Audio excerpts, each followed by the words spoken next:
여기 아주 수상한 화가의 작업실이 있습니다. 우선 화가의 작업실에서 흔히 볼 수 있는 붓이 보이는데요. 그런데 이 붓 다름 아닌 공중에 걸려 있습니다. 사람의 손이 아닌 끈에 매달려 있죠. 끈에 매달린 붓은 바람에 실려 살랑살랑 흔들리는데요. 붓 끝에 묻은 먹이 바람의 움직임을 따라 캔버스 위에 흔적을 남깁니다. 그리고 화가는 이 바람의 흔적을 충분히 채집하고 나서 그림을 그리기 시작하는데요. 바람의 흔적과 바람의 그림자, 그날의 하늘색을 캔버스 위에 그리죠. 아름다운 하늘의 색과 함께 그려진 바람의 흔적과 그림자는 오묘한 기운을 전해줍니다. 이 그림을 그린 김수현 작가는 독특한 것들을 그리기로 유명합니다. 최근에는 세계적인 아트페어 프리즈에서 작품을 선보이면서 미술계의 주목을 받기도 했는데요. 보통 화가들은 눈에 보이는 대상을 토대로 그리거나 상상 속의 생각과 개념들을 그리곤 합니다. 하지만 김수현 작가의 그림 속 소재는 다릅니다. 김수현 작가는 자신이 그리는 대상들을 이렇게 표현합니다. 존재했는데 사라져버린 것들, 눈에 안 보이는데 존재하는 것들, 그래서 내가 계속 보고 싶은 것들을 그린다고 말하죠. 김수현 작가는 이러한 소재를 찾고 자신만의 작품을 완성하기 위해서 끊임없이 고민합니다. 앞서 소개드린 바람 시리즈를 생각해보면요. 바람은 매일 존재하지만 눈에 보이지 않고 순간에 사라지는 특징을 갖고 있습니다. 작가는 존재하지만 사라져버리는 바람이 영원하길 바랐다고 해요. 하지만 순간의 바람을 영원한 존재로 그린다는 것은 참 어려운 일이었는데요. 이를 위해 작가가 선택한 방식은 채집입니다. 보통 우리가 채집한다고 표현할 땐 곤충 등을 잡아서 연구하는 것을 생각하잖아요. 그런데 김수현 작가는 바람을 그리기 위해 바람의 흔적을 기록하는 일을 채집이라 말합니다. 바람이 잘 부는 야외에 나가 줄에 여러 가지 도구를 매달고 그 도구들이 바람에 흔들리면서 남기는 기록들을 모으는 것이죠. 김수현 작가는 하루에 한 번씩 1년이 넘는 시간 동안 꾸준히 바람을 채집했다고 하는데요. 수백 번 작업을 했음에도 단 한 번도 똑같은 모양으로 흔적을 남긴 바람을 본 적이 없다고 해요. 작가가 이렇게 수많은 채집을 통해 한 가지 깨달은 것이 있다면 매일 반복되는 하루 같지만 결국 하루하루는 모두 다른 날이라는 건데요. 작가의 초기 바람 시리즈를 보면 이러한 발견이 잘 드러납니다. 한 달간의 바람 흔적을 한 캔버스에 담은 건데요. 각 캔버스에는 수십 개의 바람들이 빼곡하게 채워져 있죠. 이 그림을 자세히 들여다보면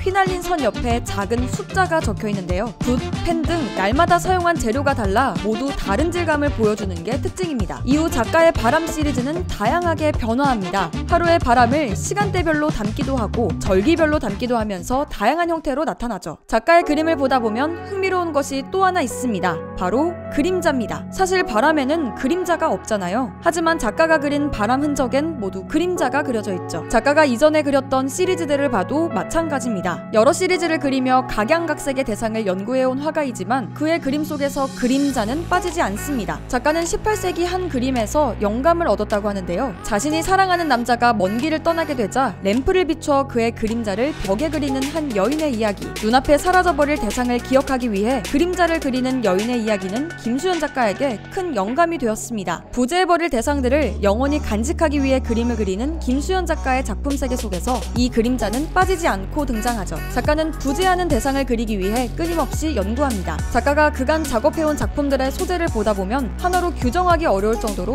다양한데요. 초기 시리즈에선 하나에 실존하는 대상을 입체 조각으로 만들어 다시 그림으로 그리는 실험을 선보였는데요. 한 마리의 새 조각을 만들기 위해 같은 종의 새지만 개체가 다른 50여 마리의 새 피부를 엮었죠. 그러다 보니 실제 새와는 완전히 다른 모습으로 완성됐는데요. 존재하지만 존재하지 않는 독특한 존재가 되어버린 새가 탄생한 것이죠. 독특한 소재를 통해 존재에 대한 고민을 담는 도전은 계속해서 이어집니다. 작가는 춘화를 소재로 삼기도 했습니다. 춘화는 과거 성애를 담아냈던 풍속화를 말합니다. 그림을 보며 그림을 그린다는 것이 독특하게 느껴지는데요. 작가가 춘화를 소재로 삼은 이유도 재밌습니다. 보통 춘화는 상상화인 경우가 많습니다. 아무래도 직접 보면서 그리기가 어렵기 때문이죠. 작가는 이러한 소재를 정물화처럼 그리고 싶었다고 합니다. 한때 불탔던 사랑을 상상해 그린 춘화를 정지된 사물처럼 그린 그림. 작가는 이를 통해 사랑이라는 존재하지만 보이지 않는 사라지는 감정을 영원히 담을 수 없을까 고민했대요. 그 결과 탄생한 이미지는 매우 독특한 인상을 풍기죠. 부재할 것들에 대한 작가의 소재 실험은 이후 날씨로 이어집니다. 김수현 작가는 매일 정해진 시간에 규칙적으로 작업실에 출퇴근했다고 해요. 그러다 문득 동일한 장소를 지나갈 때 풍경의 변화를 만드는 것은 날씨라는 생각을 했대요. 그렇게 날씨에 관심을 갖게 된 작가는 다양한 기후적 현상을 이미지로 풀어내는데요. 이 그림은 빗방울의 궤적을 추적하듯 담은 그림입니다. 작가는 스스로를 CSI 요원이 된 것처럼 생각했대요. 그리고 비의 흔적을 끊임없이 탐구했죠. 이미 한 차례 비가 내리고 흥건해진 바닥을 보면서 비가 처음 내릴 때 어떤 모습이었을지 상상했다고 하는데요. 모눈 종이 위에 펼쳐진 그려진 비의 궤적은 마치 통계나 함수처럼 느껴지기도 하죠. 김수현 작가에 대해 미술계에선 관습적인 그리기로부터 벗어나는 도전을 하는 화가라 평합니다. 보통 그림을 그린다고 하면 보고 그리거나 감각대로 그리거나 실체 없는 개념과 상상을 그리곤 하는데요. 김수현 작가의 방식은 그것과는 다르기 때문이죠. 김수현 작가는 보고 그리지도 감각에 의존해 그리지도 그렇다고 실체가 없는 것을 그리지도 않습니다. 부재하는 것처럼 느껴지지만 존재하고 존재했는데 사라져버릴 것들을 기록하기 위해 그리죠. 그래서 그의 그림은 때론 과학자의 연구같이 느껴지기도 합니다. 그리고 끊임없는 실험과 고민을 통해 변화하는 그의 작품 세계에 대해 많은 아트러버들이 주목하는 이유기도 하죠. 자신만의 도전으로 이전에 없던 새로운 그리기를 도전하는 화가 김수현. 지금 널리한 문화예술의 새로운 프로젝트 사적인 컬렉션에서는 김수현 작가님의 작품을 만날 수 있습니다. 사적인 컬렉션 프로젝트는 예술을 더 깊게 사랑하는 방식을 고민하며 만들어졌는데요. 감상과 이해뿐만 아니라 직접 작품을 소장하는 경험을 통해 작품과 사랑에 빠지는 경험을 전해드리고자 기획되었습니다. 곧 사적인 컬렉션 홈페이지에서 김수현 작가님의 작품들을 소장하는 특별한 경험을 할 수 있으니 관심 있는 분들은 지금 홈페이지에서 놓치지 마세요.